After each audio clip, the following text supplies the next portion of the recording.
Johnnie Domino, set that up. Can you hear me? Yes, I can hear you very well. How you doing? All right. All right. How you doing today, man? I'm doing fantastic. I'm gonna do a little intro and we're gonna get straight to it, man. I'm Johnnie Domino, the creator of Ghetto Ways, and tonight I have with me Mr. Darrell Glasper Sr.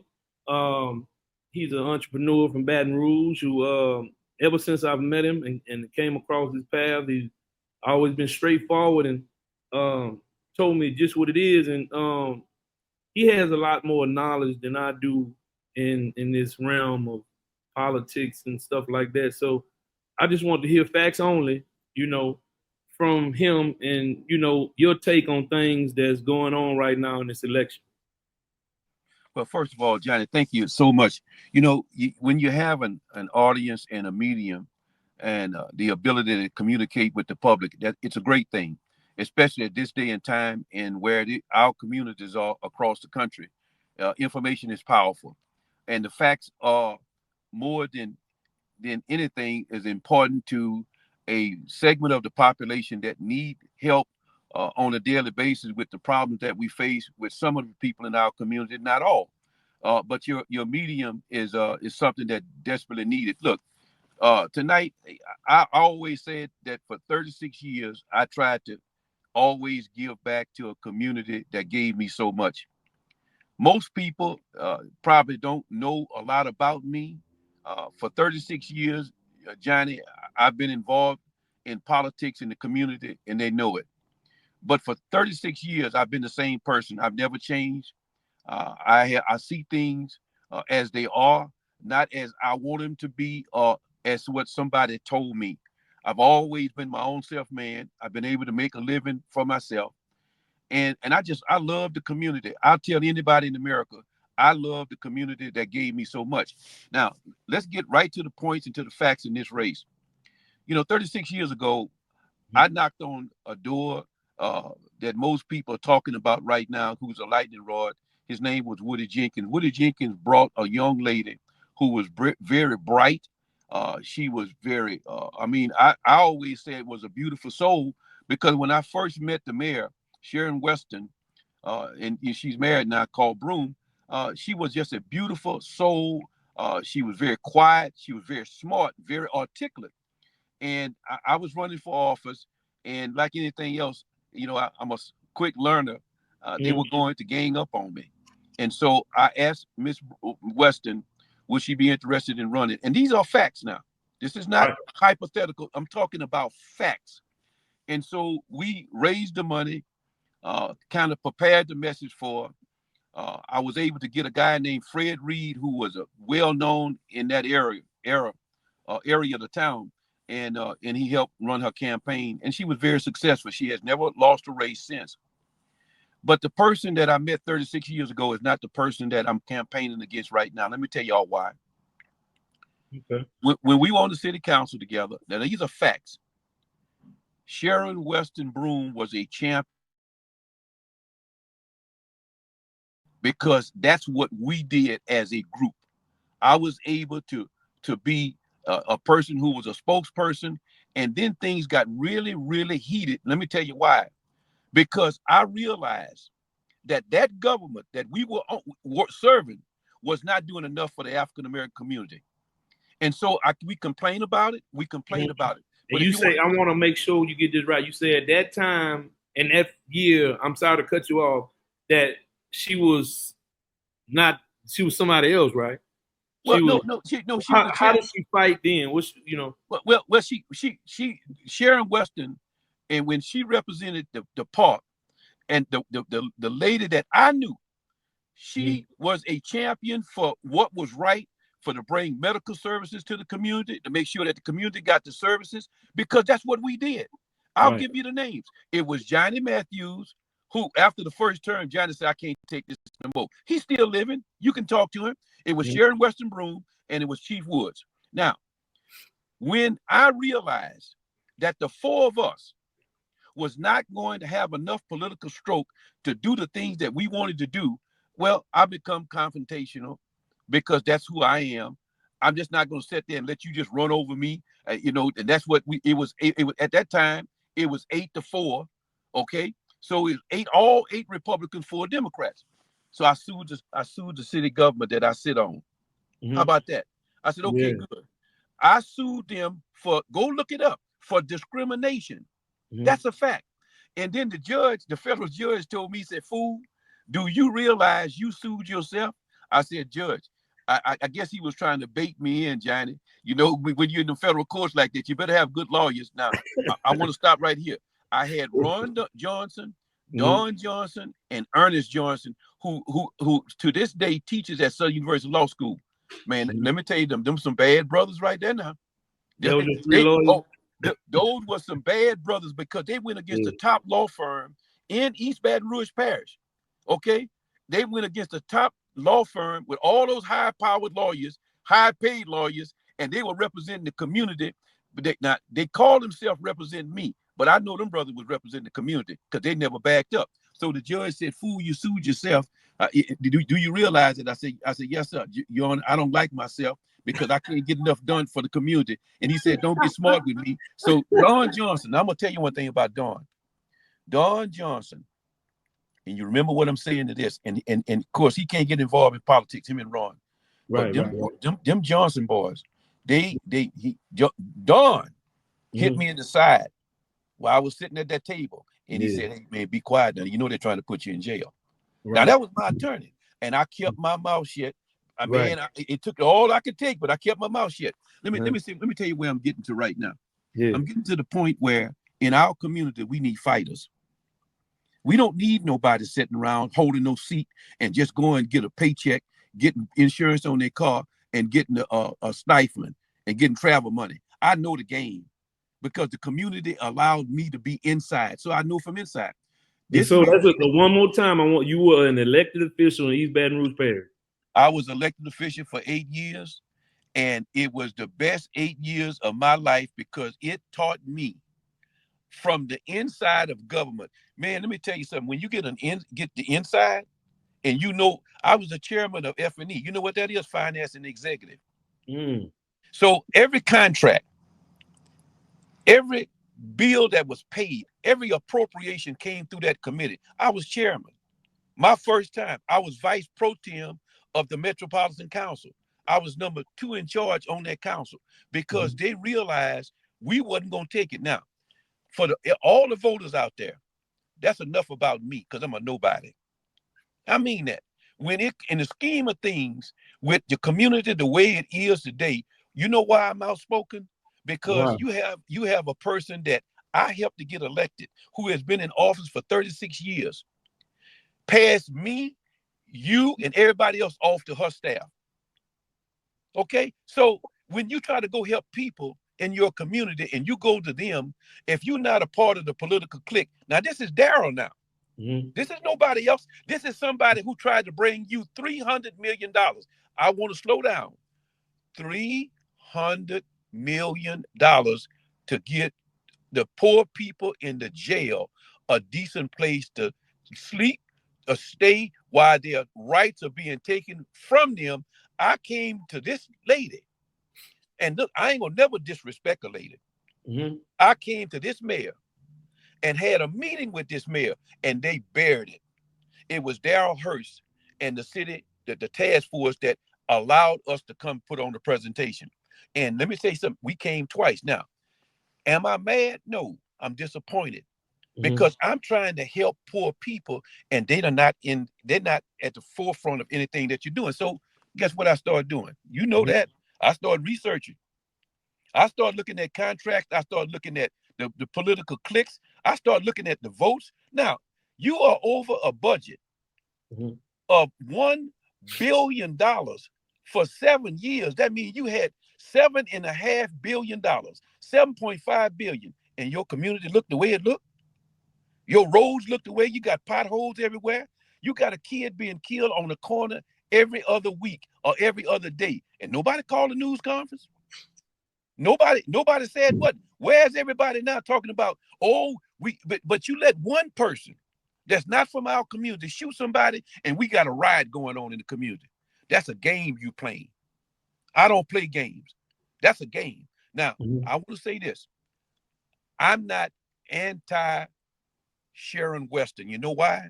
Because she's been 36 years. This community adopted a person from another place and gave her a good life, made her the first elected official that went to the Senate from East Baton Rouge Parish, female, made her the first elected mayor of East Baton Rouge Parish. Man, we've been good. But what have we got in return? Here I am talking and people saying, they said, look, Darrell, why are you doing what you're doing? I'm not doing anything bad to anybody. I'm just exposing the truth. I'm putting the light on there. Why do our community be treated the way it's being treated by our own people? Now, this whole campaign, look here, I can sit here and laugh and smile. It's a joke. If you have Ted James, who I think is a bright guy. Don't you never think I think this man is dumb. I said that personally. He's a lawyer. He's a good guy. But something happened between Ted and Sharon Weston Broome. Now they have a dog fight. Now listen to the public. Watch this here. These are facts now. They have a dog fight between both of them, and boy, did they have a dog fight. They didn't like each other. They talked about each other. And let me tell you what they did. They divided this black community, I mean, right down the middle. The young people, the professionals, they looked at Ted, a good-looking young man, well-spoken. And let me say something, I don't have nothing against Ted. But when you don't have nothing in your agenda to fix the problems in the inner city, well, I got a problem with you. It could be my brother. They know me. I don't change. Now, let's get to the mayor. The mayor dropped a bombshell on a guy that she called all kind of names. She called him Mega. She dropped what I call the October surprise. Now, let me tell you something about the black community. I can say this and the world can hear this. Right. Don't like them secret tapes now. Them secret tapes, that lady, I don't care. I don't know if she was a white female or black female or whoever she was. Whoever had that tape and brought that to you and you held that tape and dropped that tape on Ted James and made him look like a fool. Now, I want to tell the black community, they've been playing games on you. Those games, you've been, everything now is being brought into perspective. And that was a thing that I watched, Mr. Domino, and Cat Williams said on Shannon Sharp's show, and he said, 2024, all lies will be exposed. That's all I keep thinking about. Man, how in the world? Thanks, man. I felt it though. I felt it. I felt something shift. Look, I felt something change. And look, you can stop me at any time because look here. You know one thing I love about this here? I love because nobody can ever say that Darrell Glasper have an agenda. I don't have no agenda. You're not scared, Mr. Glasper, to say that? Listen to me. Let me tell you something else. How you run from the truth? I never run from the truth. If I sue the government that I sit on, that control everything that I do and see everything that I do, if I sue them and win, why in the world I'm gonna be scared of a politician that has no power? Because they have the authority, but they don't use it when it comes to black folks. And now listen to me. I'm not scared to say this in any community. Now, I'm gonna say this to you. This is the $1 million thing right here. What I've heard in the last 24 or 48 hours, not only the black community mad, the white community is mad too now. What are they saying? But you know why? Because they've been played by both of these. We all feel played. They've been played. See, now look, this is a thing that I want the African American community to understand.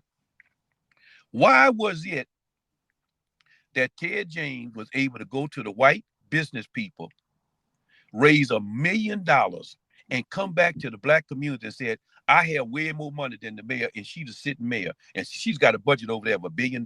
She give out contracts, okay? And so Ted James was supported by white Republicans. Am I lying?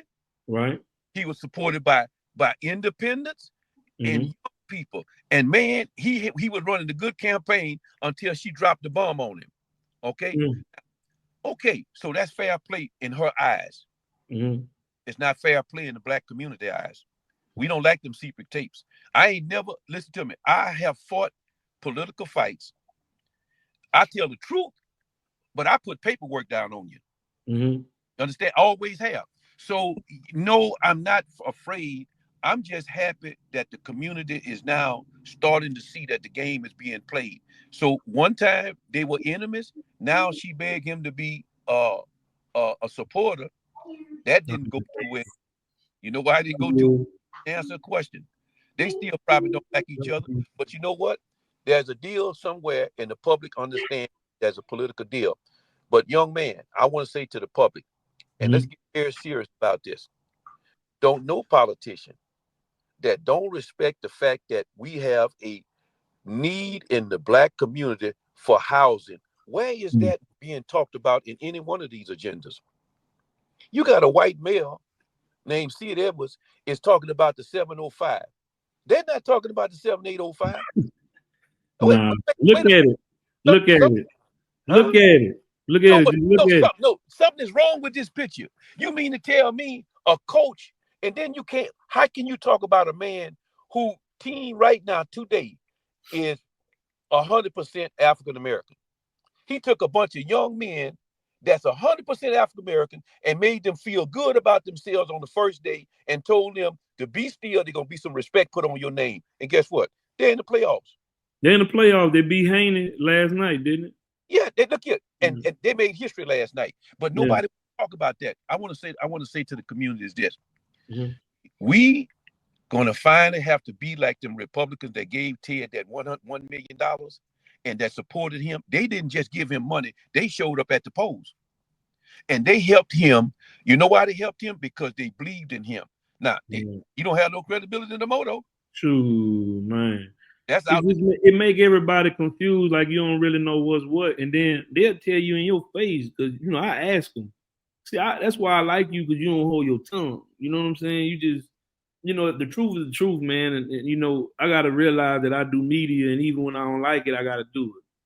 You know what I mean? Because I owe the people that nobody else could see. This is what I want to ask you about too. This is how I think. When I went to do the amendments, I know how to read and I know a little jargon, right?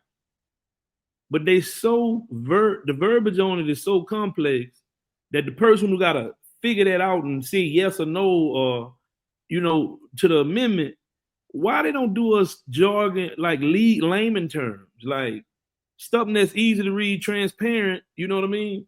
I want to tell you this: it's confusing, and they make it confusing because they take the good and the bad and they jumble it together. Okay, now I was against the amendment to the plan of government because it authorized the city council to give themselves raise their salary to $75,000. Did you know that? I ain't never knew that. The public didn't know it, but the public voted against that foolishness. Now, I want to say this, and I want anybody at any time can call me a liar.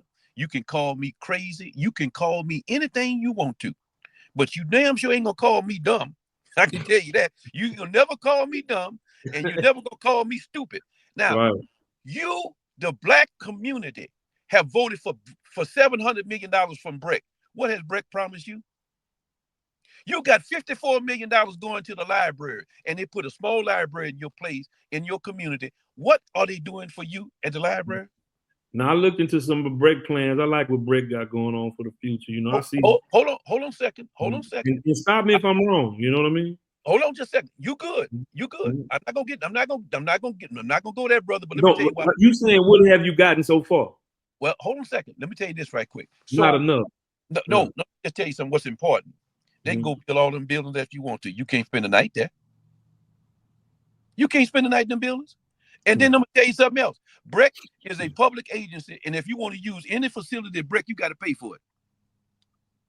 You're paying twice because the black community voted for it. Now, this is Darrell Glasper. Now, you may want to call me crazy, but where out of that $100 million that they spend every year is money going into the inner city for our youth for programs? Them parents got to go buy them shoes. They got to buy. When I came up, they had champions. Now, let me tell you something. You may not like helping.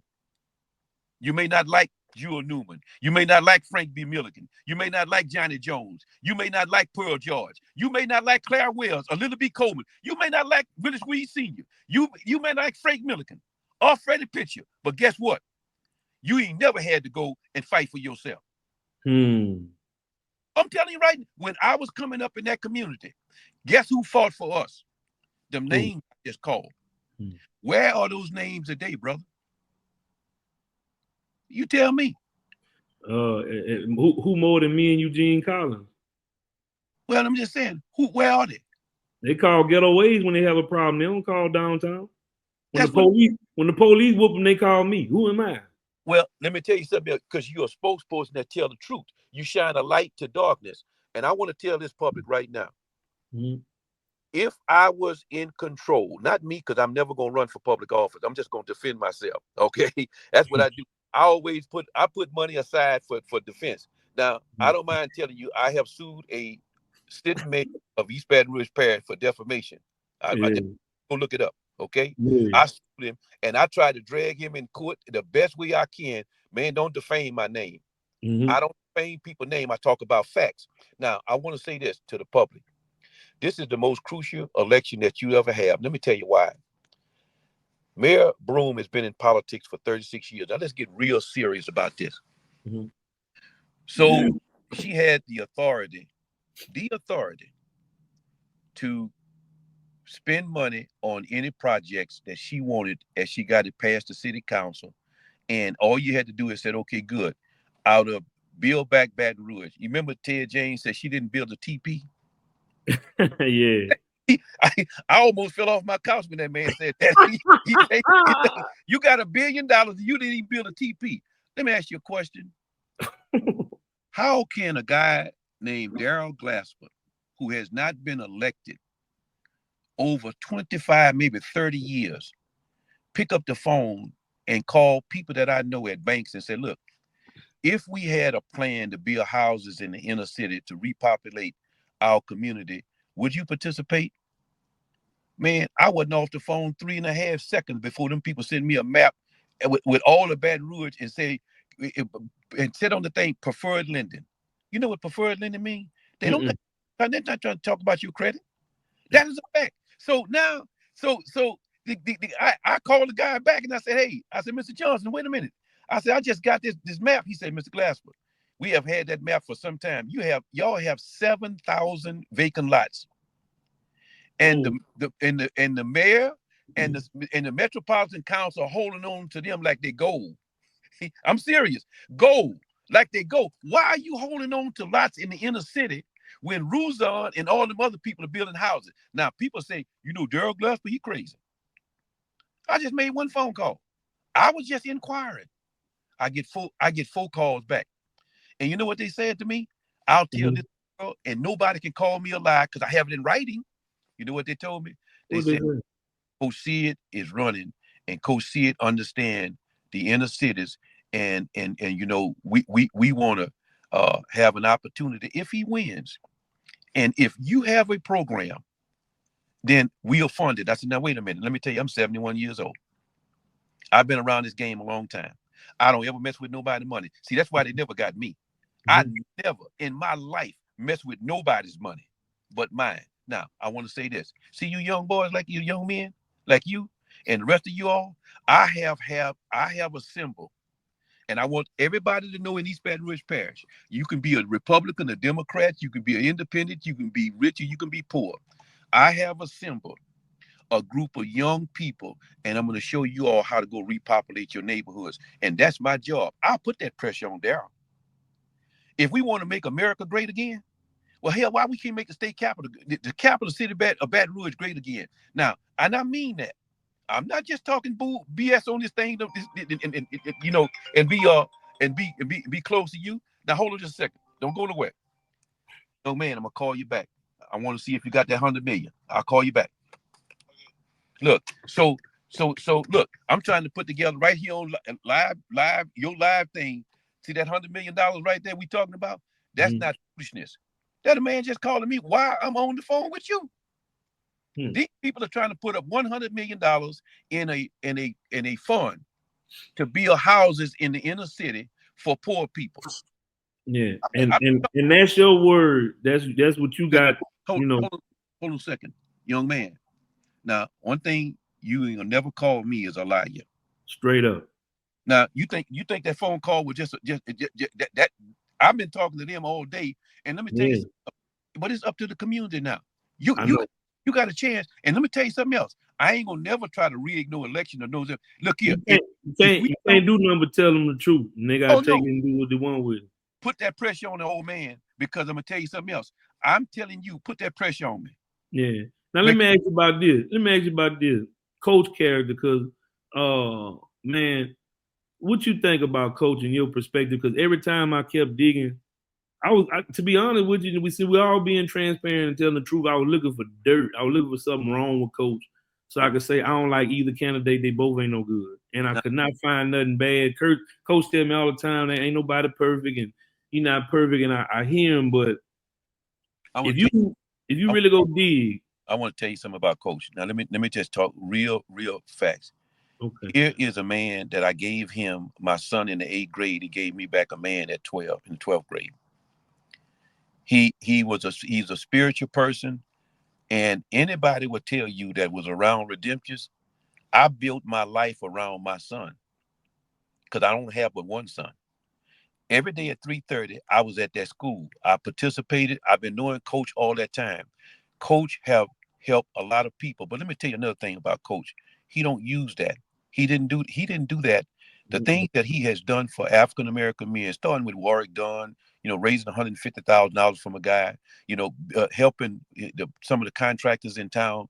When he saw these kids didn't have a front door, he said, "Man, how y'all sleep? They got a blue tarp on the front door."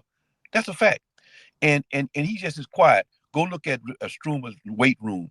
Go look at how it's painted up. Man, this man has been able to attract people everywhere he's been. Now, if you tell me Coach is a seasoned politician, you can call me a liar right now.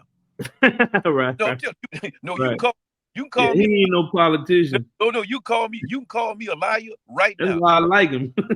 But if you tell me that Coach Sid Edwards will become mayor of East Baton Rouge Parish, and from day one, when he sat in that office, I bet you he have rock stars around him. I believe that. I bet you will Yeah. have people who are proficient in finance.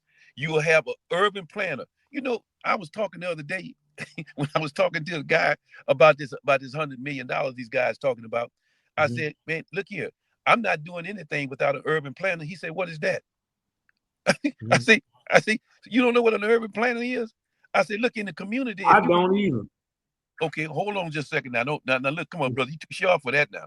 Now look at I urban. promise, man. That's Okay, how I learn. Though that's how I learn. Though I'll be like, if that's why I learn from you, because I okay. tell you I don't know.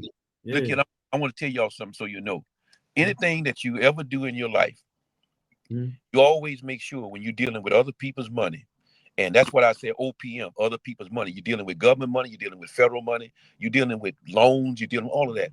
You have a structure, you have a plan. An urban planner will come in and they will look at the community and they tell you what you need to have a sustainable community. Like in and around McKinley High School, well, you don't have any houses. How you have a Ernest Johnson, who is my friend. Ernest is 70-some years old. He was my attorney, civil rights attorney.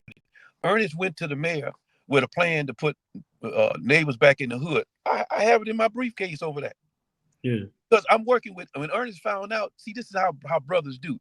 I'm not trying to do this for Darrell. I said, Ernest, let's you and I join forces. Now, Ernest is an attorney. And so now we talking to people and said, look, now let me tell you this.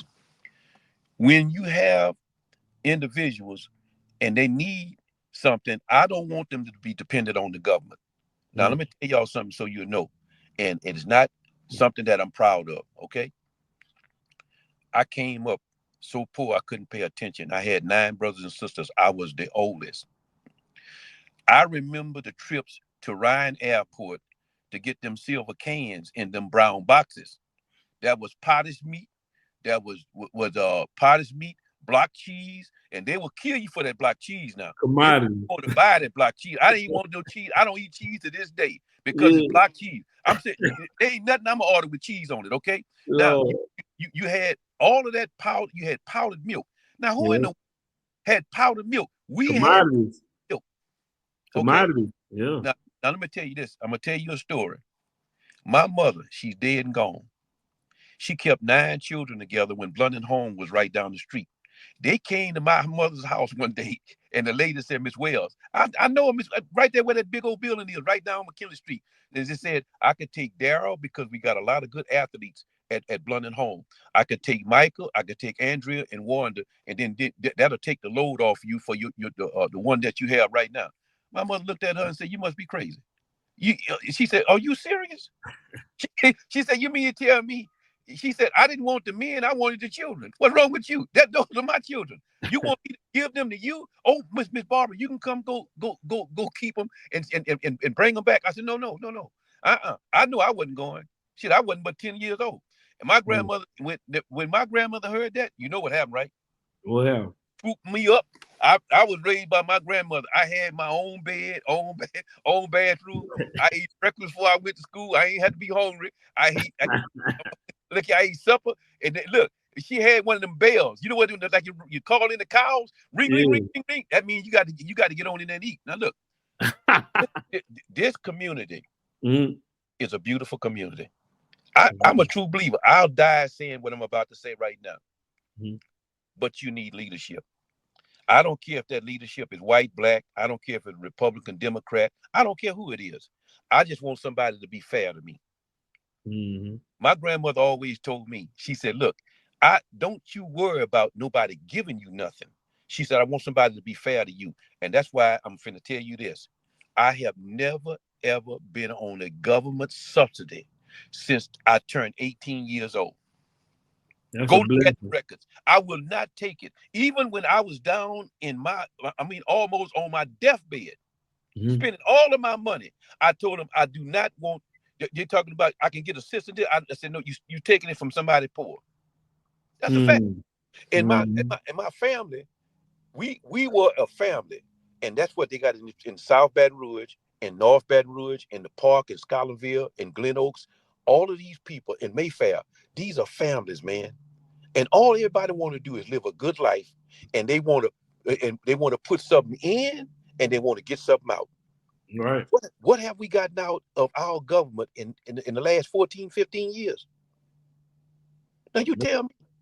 I feel like the PPE, the thing, and the COVID did a lot more for people than the government here did. I want to say this to you. I have been in rooms with white Republicans, black Republicans, with black Democrats, with white Democrats, and with independents. And not one person of anybody I call you ever disrespected me.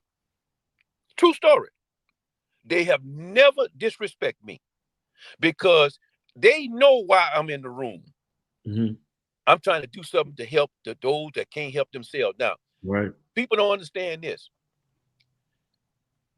I have been in a room when somebody has said that, we pay all the taxes. What?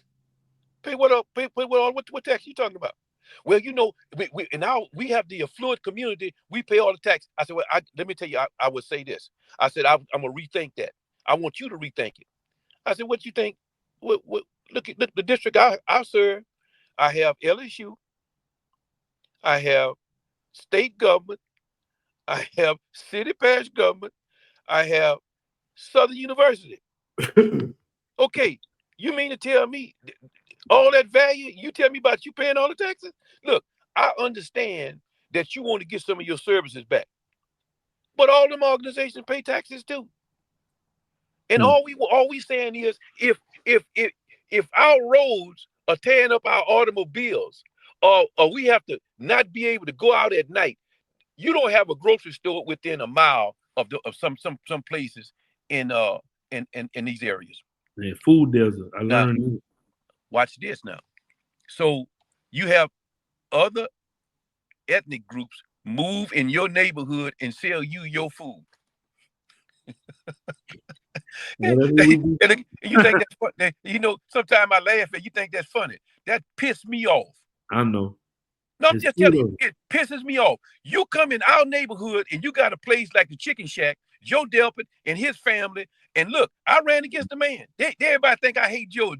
Man, let me tell you, I love Joe. You know why I love Joe? Because Joe just like me. See, two people just alike sometimes don't get along. But Joe was just like me. Joe Delpit stood up for the black community, and guess what? Chicken Shack ain't never left that black community. But we'll go to the blue store and we'll buy all our chicken from the blue store. Why don't you go and see Joe Delpit, the Chicken Shack? Now his young grandson or somebody is taking over his business, from what I understand. He ought to have a store in all of these neighborhoods. He should.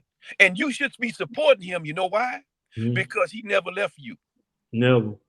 And that's coming from Darrell Glasper. You can go tell anybody in Baton Rouge or anybody in the country that I just said what I said. Henry Baptiste is like the salt of the earth. I seen this man give away more than I've ever seen. And he's black, and he's a businessman, and he's quiet. He loves Southern. You have other people in Southern. I'm just not calling some of the names.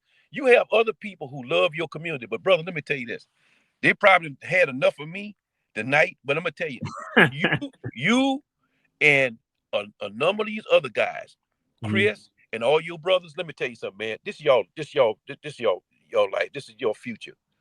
People like me, I can only tell you what it was like to be proud. And I want the public to know one thing. And you see it on my Facebook page, and I want to thank the public.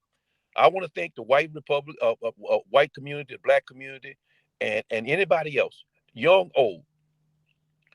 I had the pleasure of interviewing my teammate named Leon Paul. It was one of the proudest days of my life because I saw a guy who was a superstar, and they tried to overlook him. Willie Titus, Jerry Jingles, Darrell Glasper, and now Leon Paul was 4 individuals that integrated sports in East Baton Rouge Parish. Now, let me tell you why I say that. And I ain't saying it to make myself no good, because hell, I was the fourth, I was the number 5 option, okay? I was the quarterback. I had the ball in my hand.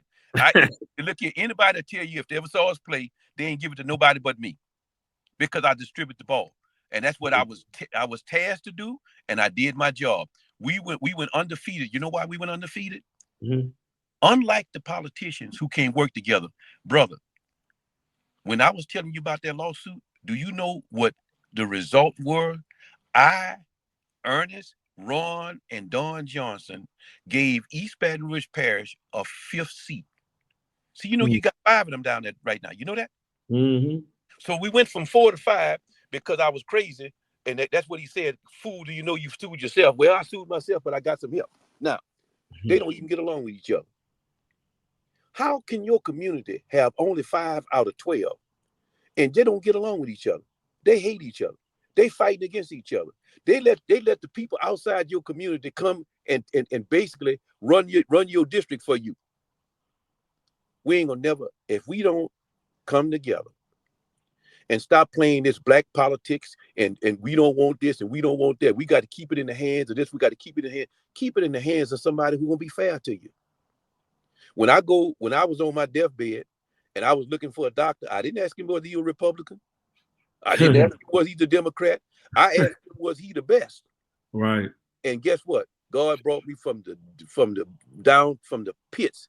Now, I don't talk about my medical history, but my PSA level on the test, my PSA level, and I can show it to the world, was 39.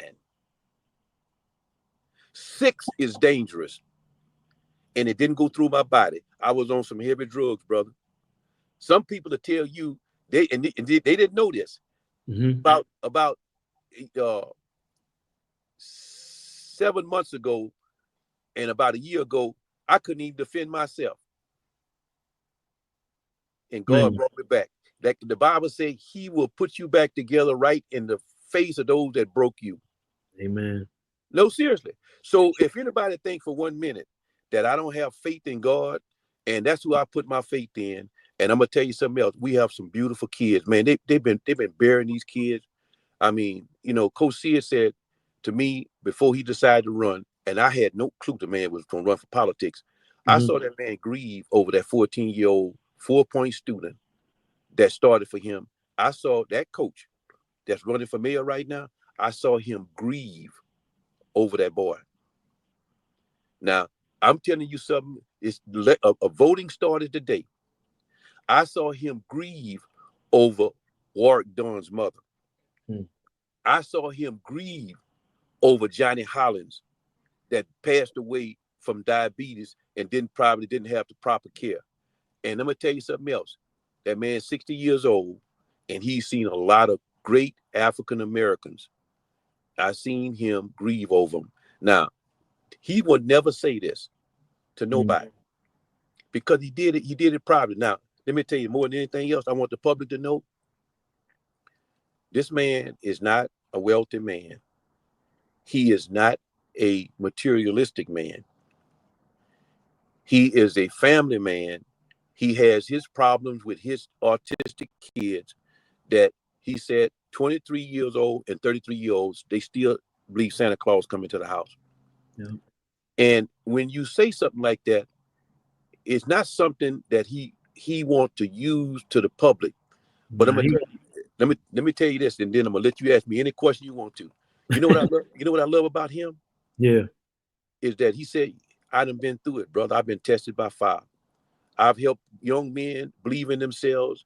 Warwick Dunn now is a part owner of the Atlanta Falcons. He has a major apparatus that's coaching at South Alabama. He had players going to professional leagues. He has players going to college. Man, he has changed a lot of lives. And all that man want to do in the twilight of his life for the next 4 years is that he want to turn this community around and save some of them kids off the street. Now that's a true story. Yeah. And if they go look, that's what they're gonna see. That's why I jumped on him. So now now the public know me. Now look, let me tell you something so you know. Don't you think I don't think everybody out there like me? Okay, I'm gonna be honest with you. Yeah. Don't you think you're looking at a man that never smoked, that never drank, that never used drugs? Because my mother told me, you the oldest. You are the gateway to your brothers and sisters. Okay, and I tell you what, I love my brothers and sisters more than I love anything else in this world, even life. Now, I'm gonna tell you another thing about me. I have never ever turned down my teammates and the ones I was with. And I'm gonna tell you a story, and it's all documented. I had a call at 10 o'clock in the morning. I never forget where I was sitting at that desk. I had about three conference calls, and I had some things to do. I get a call at 10 o'clock, and from one of my classmates, he said, my heart rate, my heart pump is at like 15 to 20%. I said, oh no. He said, man, I don't think I'm gonna make it. I said, oh yes, you gonna make it. I said, oh no, you gonna make it. I called my secretary. I said, you cancel everything. I was gone. Picked him up, took him to go see my doctor. Go in my doctor's office, and the lady tell me, she said, Mr. Glasper, you a patient here, but we're not taking a new patient. I said, look, I'm gonna write his name on the pad. I wrote his name on the pad. And I put his name, and she came back. That doctor came around that corner, and he looked in that room. He had played against us at Catholic High. That doctor name is Carl Lucard. I ain't gonna tell you my teammate name. He was in dire condition. Do you know after 30 minutes examining him, he told me to leave? I said, wait, Doc, what are you talking about? He said, Darrell, you can go. He said, he's going over to the hospital right now. And he said, not only did he go to the hospital, he went to stay with that doctor for 2 years. He got a new heart and a kidney. I'm gonna tell you something.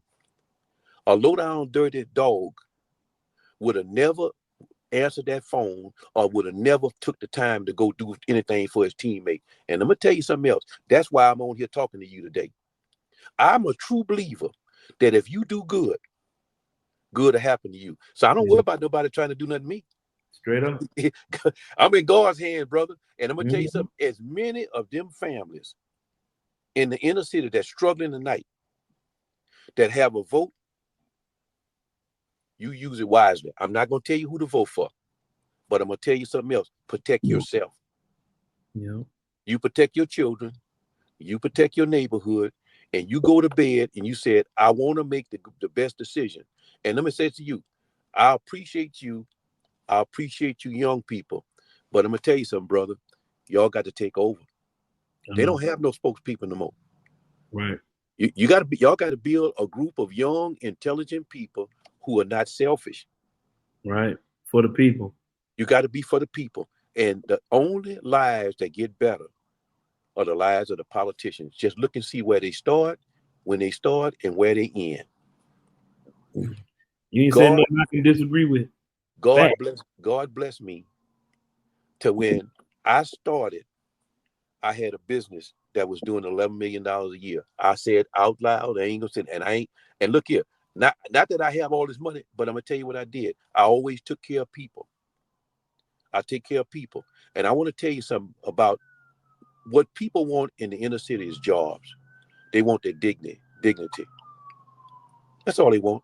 They want to be able to hold their heads up. Now, the last thing I'm gonna tell you tonight is that I did a commercial, and I said for years there was a fight between the haves and the have-nots, and in the community. And over my years, in my experience, you have African Americans that drive around the black communities, snub their nose up at the poor people, and when you look under the hood, they're making their money off poor people. They've used poor people. That's why I tell them people about this housing thing.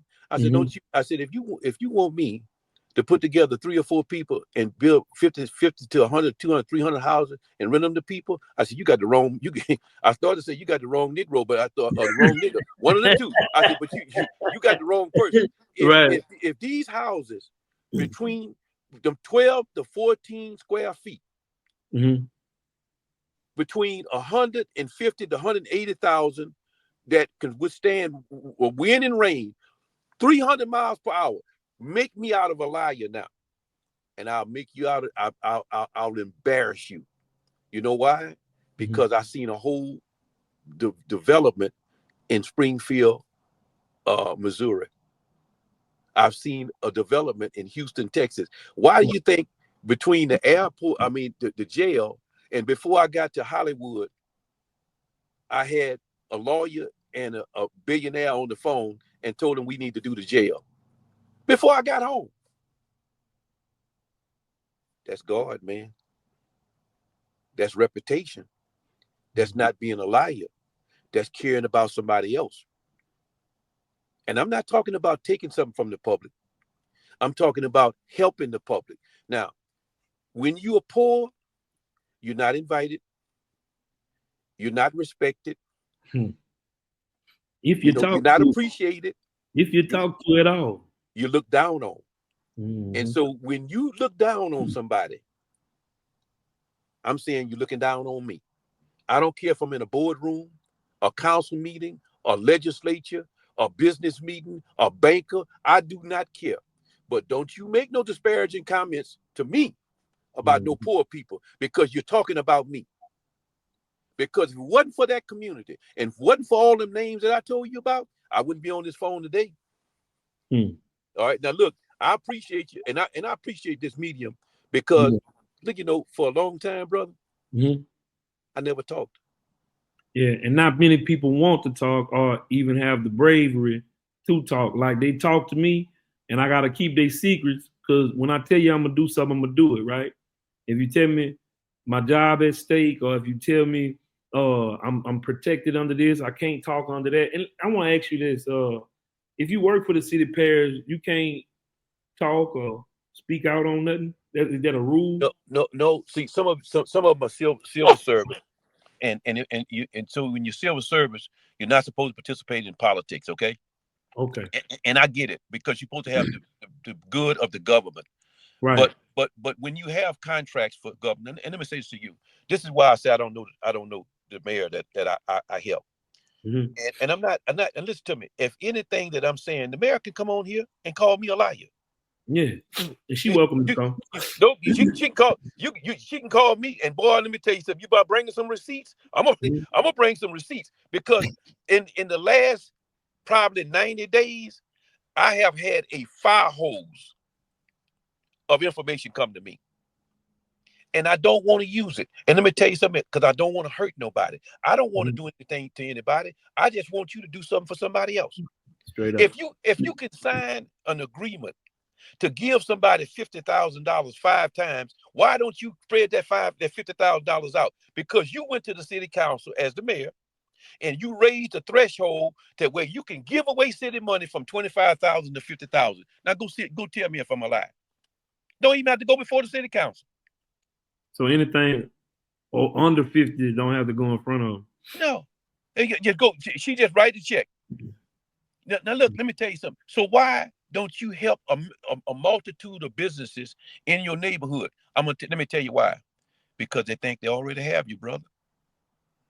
That's why sometimes, you know, when you talk to women and they say their husband treat them bad, they treat them bad because they think they already have them. They not trying to renew that relationship all the time. You understand? They don't appreciate them. And anybody who ever been married to me know one thing: they don't never wash dishes at my house. I've been washing dishes since I was 10 years old. That's my duty. And look here, and I don't go to bed with no dirty dishes now. I have washed dishes in my house every time, every day. I do not like dirty dishes in my house. I do not like my bed not made up. You know where I get that from? Well, I get that from a switch on my backside from my grandmother. You get up out of that sucker, you eat that. There ain't no sack. That's a bed. And I'm gonna tell you another thing. I make an admission. I'm not a perfect man. Oh, you're not? No. Me neither. I'm not a perfect. That person don't exist on the face of the earth. I'm a flawed individual that understand where he's flawed. And I never talked. See, like I'm talking right now. I have been champion for things that I feel strongly about, but I ain't never talked the way I'm talking now. Because guess what, brother? I got to pass that on to some of you all. I appreciate that. Joe Delpit, Freddie Pitcher, who's still living, Freddie Pitcher Sr. Freddie Pitcher was the first judge. Y'all don't know that, the first city court judge. Yeah. And he's right there. He's written a book. How many black folk buy that book? Now I'm gonna tell you something, and because I'm talking now. Get it out. What I have done over my lifetime, I've been all over the country. I have looked at people and looked at the attributes that they have, and I've tried to copy them. Now I have not watched TV, the news, show. I'll watch golf, and I don't watch a lot of golf no more because I'm pretty good at that at my age. And anybody, all the ones think they can beat me. If I just get focused, I'm good at what I do. Okay, now the whole lot of them watching this. I have the equipment that I need, but I'm all over the place right now trying to help people, trying to do projects, and I'm trying to do projects for my kids, my grandkids, and trying to set them up and then help other people at the same time. So I don't have the time to focus, but I watch those people. And I take the good attributes and I take the bad. The greatest thing that I've ever done, two things, is that if you talk to me about something, I internalize it. I never talk. No one never knew I helped Sharon. 36. I kept that 36 years. Nobody ever knew that I went to my mother when I was under extreme pressure. My mother, a grown ass man, went to my mother, and I sat down in my mother, and I told my mother, I said, I have got so much pressure on me to support gambling from rich people, from investors, from the governor, from state representatives, from my council members, from people in the community. And I said, Mother, let me ask you a question. What do you think I should do? And she sat there and she looked at me and she said, you know what? You do what you think is right. But don't you ever forget how I raised you. She didn't tell me no. She didn't tell me yes. She let me make that decision. And then you know what I told my mother? I said, you ain't got to say no more. I'm done. I'm gonna vote against this. And she said, and you gonna seal your fate. And my mother told me that. She said, you are going to seal your fate. Now, brother, look, we done been on here almost an hour. We got 3 minutes before an hour. Let me tell you something. I appreciate you, man. Man, hold up. I want the community to know one thing. I stayed my course and I proved my point to the community. I told the community that everything around it was going to be destroyed. You was not going to get your money for your schools. You were not going to get your money for your community. They were going to suck billions of dollars out, and it was going to ruin lives. I've got a lot of calls over them years, man, when people committed suicide, when they lost everything, when they lost their wives, their families, they lost their savings. They lost millions of dollars at that boat. And I have not, and if anybody saw me, I went to the Hall of Fame thing the other day. I went upstairs. I ain't go down to the machines. I ain't put a nickel in the machines, man, since they've been in town. Yeah, I don't get them. I was in the computer business. They're calibrated. They'll loosen them up, and they'll let you win a little something to suck you in. Now, Domino, let me tell you what, I enjoyed it, and I hope people. Now, look, like I tell you before, don't think everybody like me. And I don't, and I know that I have the people who like me and the ones who dislike me. And I love them. Yeah. But I'm gonna leave you with this. The ones that like me, I want to say thank you. The ones that don't like me, be like me. Go put your reputation on the line. Go put your economic future on the line.